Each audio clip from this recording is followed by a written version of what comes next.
Bonjour à tous, j'espère que vous allez excellemment bien. Aujourd'hui, on se retrouve pour parler cyclisme, pour faire la présentation de la 11e étape du Tour d'Italie. Oui, on attaque cette deuxième semaine on attaque cette deuxième journée de cette deuxième semaine avec une étape...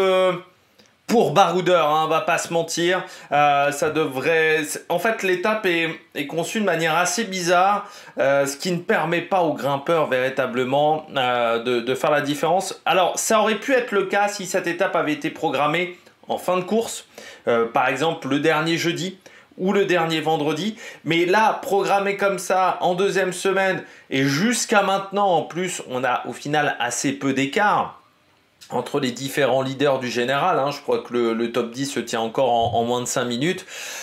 Ça risque quand même d'être compliqué d'avoir une course de mouvement du côté des leaders. Mais par contre, du côté de l'échappée, ça risque de pas être une étape simple. Et surtout, il va falloir être doué pour constituer cette échappée parce que l'étape est conçue de manière assez particulière. Allez, n'hésitez pas à vous abonner à la chaîne, à réagir dans les commentaires, à mettre un pouce bleu, à partager la vidéo sur les réseaux sociaux, notamment auprès de vos proches, si vous pensez que ça peut les intéresser. Dans les commentaires, n'hésitez pas à me dire qui sont vos favoris pour cette étape, votre grosse cote. Si vous avez les moyens et que vous voulez soutenir mon travail, vous pouvez faire un super thanks, ça se passe dans les commentaires. Je remercie les gens qui le font. Vous pouvez également mettre la petite cloche. Comme ça, vous êtes au courant des dernières vidéos qui sortent. Et je remercie également les gens qui font cet effort-là. Donc typiquement une étape de baroudeur, parce que certes on a une montée de première catégorie avec des passages à 20%, mais le problème c'est qu'elle est à mi-journée. Elle est à mi-journée, comme ce qu'on a eu quelques fois déjà en Albanie. La côte la plus dure est à mi-journée. C'est trop dur pour les sprinteurs, il y a trop de dénivelé positif, il y a trop de difficultés, et en même temps... la fin de course n'est pas assez dure pour les leaders du classement général pour faire de grosses différences.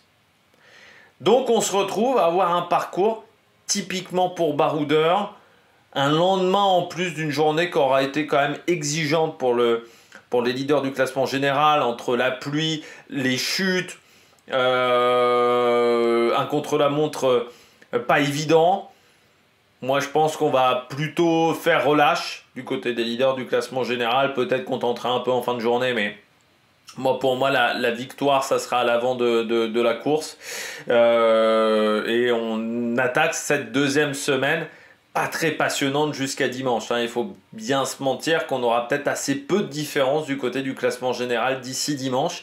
Et qu'il faudra attendre peut-être mardi prochain. Seulement pour avoir un autre rendez-vous du côté du classement général. Voilà. Donc place au baroudeur, voilà, du côté de cette étape. En plus, je pense que il y a trop d'écart, on va dire. La plupart des coureurs sont loin. Donc c'est-à-dire qu'on n'aura pas de grands coureurs dangereux qui peuvent se remettre dans le coup grâce à cette étape. En gros, dans les coureurs qui sont dans cette situation-là, c'est Max Poul et David Gaudu, qui sont un peu loin au classement général, avec un peu de Nairo Quintana. Je crois que Nairo Quintana est quand même déjà à 10 minutes et qui pourrait refaire une bonne opération en prenant l'échappée. Mais en gros, pour UAE et pour Red Bull, il n'y a pas 50 noms à contrôler, hein, sur cette étape. Après, voilà, c'est une bonne journée pour les baroudeurs. Et puis je pense que du côté du UAE, ça permettra d'avoir une journée pas trop dure à contrôler. Dénivelé positif, 3685 mètres, c'est la 7e étape dans ce classement. On regarde tout de suite le parcours. On part donc de Viareggio, on est déjà allé pas mal de fois à Viareggio pour aller à Castelnuovo Monti, 186 km. Et comme vous le voyez, un début de journée très plat. Pas de grandes difficultés sur ce début de journée où on arrivera au sprint intermédiaire au bout d'une heure de course, parce que je pense que ça va rouler très vite pour aller chercher l'échappée. L'échappée va peut-être seulement se former au pied de la première difficulté du jour, qui est la plus compliquée, l'Alpe San Pellegrino. Alors, l'Alpe San Pellegrino, ce n'est pas l'endroit où on fait la San Pellegrino. L'endroit où on fait la San Pellegrino, c'est à San Pellegrino Terme, ce n'est pas à l'Alpe San Pellegrino, parce que j'ai vérifié sur internet. Une montée très dure. Comme vous le voyez, 13 km 8, 8,8% de moyenne avec un passage, un final 3,7 km à 11,1. Le temps d'effort, avant de vous montrer un petit peu sur la carte de cette montée de San Pellegrino, eh bien c'est Antonio Tiberi qui a le record depuis le 1er mai de cette année, avec Damiano Caruso, ils ont tous les deux le record. 17,4 km/h, donc on voit qu'on est sur des vitesses très faibles, 45 minutes pour 13 km 800. C'est-à-dire que ça va vraiment pas vite. Donc ça va être une montée extrêmement compliquée du côté des coureurs. Là je regarde Luca Covidi par exemple, coureur italien. Il avait fait 46 minutes 33 à 346 watts de moyenne. Voilà, donc c'est intéressant de le voir parce que c'est une montée qui est extrêmement longue. Voilà, 45 minutes, c'est quand même pas anodin. En temps d'effort, c'est pas loin de... C'est plus long que l'Alpe d'Huez, hein, je crois, de tête. Donc ça, voilà, c'est pas anodin, c'est-à-dire que c'est dur. On la regarde tout de suite sur la carte. Ouais, il n'y a pas de moment simple. Il n'y a pas de moment simple parce que les passages en rouge, c'est du 8%. Hein. Donc il y a 2 km, on va dire, simples. 5,8% et là ce replat. Sinon pour le reste c'est très compliqué et en plus c'est une montée qui n'est pas extrêmement connue. On n'est pas souvent passé par l'Alpe San Pellegrino. Donc ça c'est aussi à notifier. C'est-à-dire qu'on a peu de points de repère sur cette difficulté. Particularité, une descente certes, mais une descente qui est très roulante. Donc il va falloir énormément pédaler parce que le sommet donc, est à 80 est au kilomètre 94. Par contre, la fin de la descente est au kilomètre 132. C'est-à-dire qu'on a 40 km de descente. Alors certes, on a un replat, mais c'est pas extrêmement pentu hein, du côté de cette descente avant d'arriver au deuxième sprint intermédiaire à Geredolo. Le pied de la deuxième difficulté du jour, le Toano, 11 km 1 à 4,9 de moyenne, montée de deuxième catégorie, au kilomètre 147 au sommet, c'est-à-dire à 39 km de l'arrivée. Pas très dur, hein, le Toano, c'est très roulant. Voilà, il n'y a pas véritablement de passage extrêmement pentu, hein. On est sur une moyenne à 5%, vous voyez, des passages au-delà de 6, on a 3 km seulement au-delà de 6%. Donc c'est pas très compliqué, c'est long mais extrêmement roulant.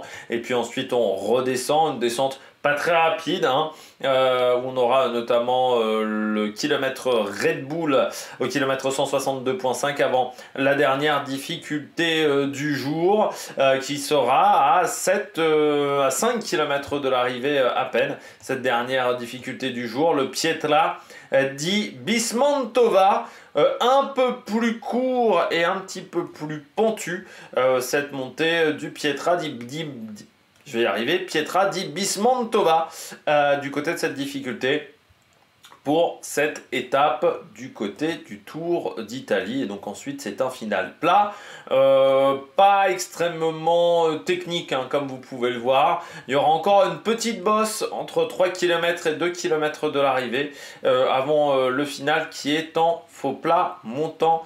Et le dernier virage est assez proche de l'arrivée, hein, vous pouvez le voir ici. On est vraiment j'irai à 200 mètres de l'arrivée du côté de Castelnuovo Monti pour cette journée de compétition. On regarde tout de suite la carte de cette étape. Eh bien, une journée qui devrait plutôt être sèche. Le temps est quand même nuageux. Il y a un petit risque de pluie qui reste assez faible. On est sur du 30% de risque de pluie. Voilà. Donc, c'est pas exceptionnel. Et puis, ce risque de pluie est plutôt un peu plus fort. Enfin, là où il est le plus fort, c'est en fin d'étape. Aux alentours de 16 heures, on est sur du 30% de risque de pluie. Donc, faire attention vraiment dans le final. Mais le temps sera nuageux avec des températures aux alentours de 20 degrés du côté de cette étape. Donc, pas vraiment de soucis de ce côté-là. Voilà, du côté de cette journée de compétition, pas grand-chose d'autre à dire. L'histoire du Tour d'Italie, eh bien, du côté de cette journée, du côté du Tour d'Italie, eh bien, ce qu'il faut savoir, c'est que Viareggio a connu pas mal de départs, pas mal d'arrivées également de Tour d'Italie. Le dernier, c'était Magnus Cort Nielsen qui s'imposait sur l'étape numéro 10 du Giro 2023. Et puis il y a eu pas mal de passages du Tour d'Italie dans les années 50-60 par cette ville. C'est la 18e fois, même la 19e fois que le Tour d'Italie passera par cette commune. On était passé par Viareggio déjà l'an dernier, lors de l'étape numéro 6 qui avait réussi à Pelayo Sanchez, parce qu'on partait déjà de Viareggio, mais on allait du côté de Rapolano Ternay. C'était pas vraiment le même parcours, et Pelayo Sanchez avait battu Julien Alaphilippe et Luc Plapp, qui avait fait un sacré numéro ce jour-là. Vous avez également donc cette montée de San Pellegrino in Alpe, montée pas extrêmement connue. On a connu deux passages de la course du Tour d'Italie par cette montée. C'était en 1995. Victoire ce jour-là d'Enrico Zanna devant Nelson Rodriguez. Du côté de cette journée, pas beaucoup d'informations, même, à part que Laurent Madouas avait fini 9e de l'étape. Et puis en 2000, eh bien, du côté de cette journée, on avait eu la victoire de Francesco Casagrande. C'était une étape très courte, 140 km. On partait de Prato pour aller à Abetone. Et l'avant-dernière montée du jour, c'était cette montée du côté du San Pellegrino. Et donc Casagrande s'était imposé avec une grande aisance sur Garzelli et Frigo. Il était parti dans cette difficulté et il avait résisté dans le final. 30 km en solitaire ce jour-là, du côté de Francesco Casagrande, qui ne remportera pas le Tour d'Italie cette année-là, rattrapé sur la fin par Stefano Garzelli sur les deux derniers jours. Voilà. Et puis la montée du Toano, elle connaîtra son premier passage du Tour d'Italie masculin. Par contre, l'an dernier, le Tour d'Italie féminin était passé par cette montée du Toano. C'était même l'arrivée de l'étape, une étape très courte, en 13 km. On arrivait du côté du Toano. C'était Nîmes Fisher Black qui s'était imposé face à Lotte Kopecky et Juliette Labousse ce jour-là. Et puis le Pietra di Bismantova fera son premier passage sur le Tour d'Italie, comme à la ville d'arrivée à Castelnuovo Monti. Du côté du cycliste du jour, on parle d'un coureur français, mais qui est né pas très loin de la ville d'arrivée, à Pratisolo, et c'est un coureur qui a pris la nationalité française pendant quasiment toute sa carrière, car à l'âge de 10 ans, eh bien, Fermo Camelini est arrivé en France, coureur qui était né donc pendant la Première Guerre mondiale, en décembre, enfin la fin de la Première Guerre, au tout début de la Première Guerre mondiale, pardon, en décembre 1914, et donc Fermo Camelini qui était ensuite arrivé en France, et il a couru pour la France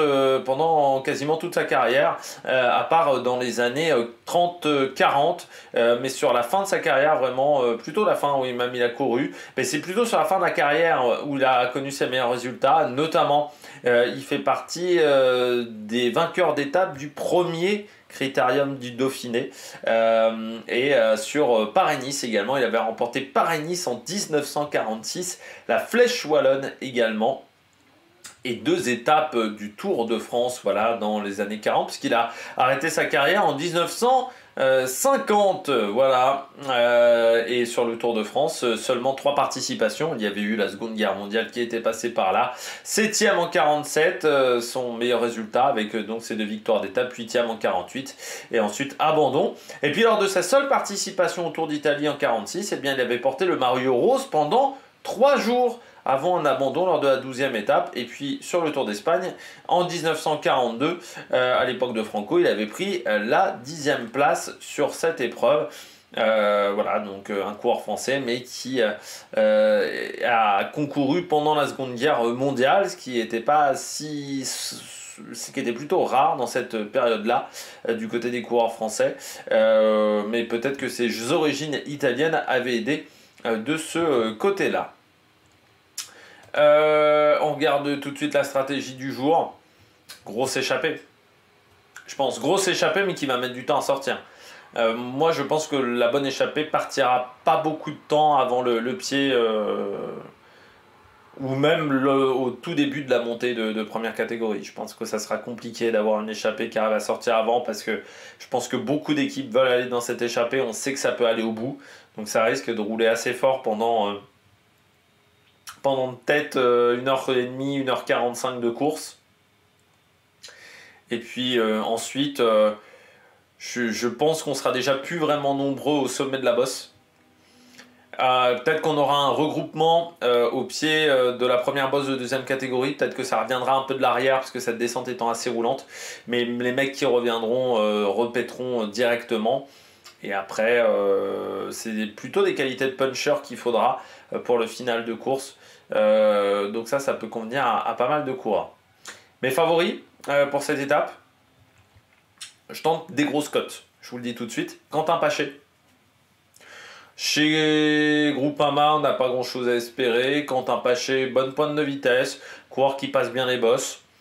Pas mauvais dans les échappées, Quentin Paché. Je me dis pourquoi pas. Marco Frigo, vu le numéro qu'il avait fait sur le dernier d'Italie, il peut faire le même. Sur le dernier Tour des Alpes, pardon, il peut refaire la même. C'est-à-dire faire 80 km tout seul, lui, on sait qu'il est capable de le faire. Davide De Preto, jeune italien de Jailco Alula, que j'ai trouvé très intéressant. Mais je ne sais pas s'il passera bien la côte de première catégorie. Et puis en grosse cote, j'ai mis Asparen, le coéquipier de Pidcock, parce que lui, il a du talent. Et je me dis que Pidcock, je ne suis pas vraiment sûr de sa condition physique depuis ce début de Tour d'Italie.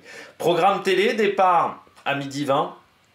Premier sprint intermédiaire à 140 km de l'arrivée entre 13h17 et 13h22.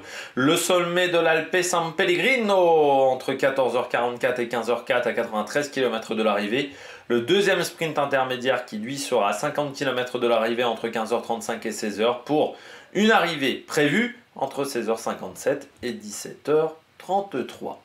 Eh bien, j'espère que vous avez aimé cette vidéo. N'hésitez pas à vous abonner à la chaîne, à réagir dans les commentaires, à mettre un pouce bleu. Et puis nous, on se retrouve pour de nouvelles aventures sur Amérique Production. Ciao, ciao!